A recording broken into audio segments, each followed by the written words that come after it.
Let's take a look at some December 25th stats. Typically on Christmas Day, we're looking at an average high temperature of 41 and a low temperature of 25. The record high, 64 back in 2015.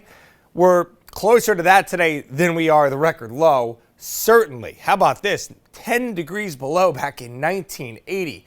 That's hard to even picture happening in the, say, dead of winter, let alone on December 25th. But it has happened once before. Our sunrise at 7:11 this morning and our sunset is at 4:20 this afternoon. High temperatures in the 50s this afternoon. Some fairly mild air starting to work into the northeast. We've got high pressure in control, but still dealing with a little bit of that fog, a little surface trough extending just offshore right now. That's been bringing some clouds and a couple of sprinkles since the day yesterday, but brighter skies this afternoon and a decent day coming up on Tuesday. A storm system that's really quite expansive, goes all the way up towards the Canadian border, all the way down to Florida and back to the west, where we have some blizzard conditions across parts of Nebraska and Kansas this morning, but it's going to be very slow to push that rain in our direction. But when it does, it's a bit of an unsettled middle and end of the week, with showers extending possibly even into the early portions of the weekend. So again, really nice out there this afternoon with clouds going over the sun, but watch the cloud cover and the fog come back in tonight. Maybe a few sprinkles and areas of drizzle down towards the coastline as we go through the day. On Tuesday, though, not much in the way of anything outside of clouds. We will see showers beginning to move in here early Wednesday morning.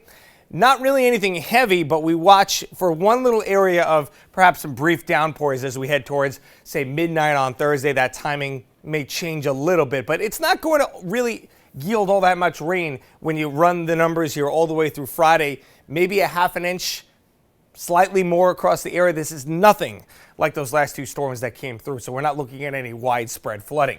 Monday, Christmas Day, your forecast high near 50 this afternoon, with those clouds giving way to sunshine. As we then go back into the cloudy skies and fog tonight, temperature of around 36 degrees, so should be above freezing. We shouldn't be looking at any freezing fog. That's a phenomenon that can happen when the temperatures get 32 or below. And then another mild day tomorrow. I'd say more clouds than sun, limited sunshine out there. That then precedes the rainstorm coming in later Wednesday into Thursday and should linger into Friday. Right now, we'll keep Saturday dry and colder at 39 degrees. Your last days and your last weekend of 2023 are looking fairly seasonable, and it should be a nice sunny New Year's Eve, Yanni, and New Year's Day. I can tell you a pretty good confidence day that that's going to be a dry day as well. So for those of us wanting snow, we're going to have to wait till later in January 2024. We will see what Mother Nature has in store for us, but just nothing doing in the snow department here in the Northeast at this point. Well, for those of us ringing in the new year right here at ABC6, going to enjoy that easy drive coming in on that January 1st. No snow or anything like that to worry about, but a wet week for us throughout this whole week after today, huh? Yeah, I listen, timing-wise, I would much rather have it raining after the holiday. Absolutely. And again, it's not snow, but we just have not had any cold air, so we're going to see if we can get that. I think January will start to yield some much colder air.